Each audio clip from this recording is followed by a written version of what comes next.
arewa 224 ku danna mana subscribe kana ku danna mana alamar ƙararrawa domin sanin sababbin shirye-shiryenmu. Mun gode. Labarai daga Kannywood. Bahaushe na cewa dare ɗaya Allah kan yi bature. Tabbas akwai hikima a maganan nan. A wannan bidiyon za mu nuna muku katafaren gidan miliyoyin nairan da Fati Washa ta dankara a Kaduna.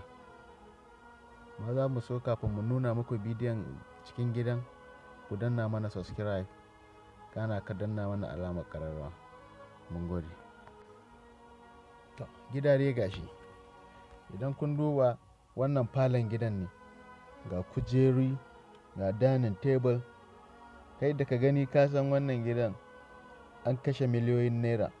Fati Washa ta ce ta gina gidan nan ne don ta zauna, kuma idan za a yi harkar fim a dinga yi a ciki. Kaga ta nan ma za ta iya samun wasu hanyoyi na samun kuɗi. Fati Washa ta ƙara da cewa ya ɗauke ni shekaru ina gina wannan ginin. Dama an ce komai farko zai yi ƙarshe. Da fatan masoyana za ku taya ni murna, za kuma ku taya ni cikin addu'o'inku. Wannan nasarar da na samu, ko kuma in ce wani ci gaba, saboda muhalli a rayuwa shine ɗan adam. Komai kaga ɗan adam ya mallaka a rayuwa ba dabarar shi bace, kuma ba wayan shi bane ba. Dama Allah ya ƙadarta ka tun kafin a haife ka.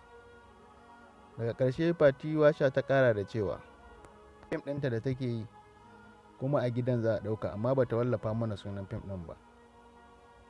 Kun samun zafafan labaran Kannywood, ku danna mana subscribe kana ku danna alamar ƙararrawa. Mun gode.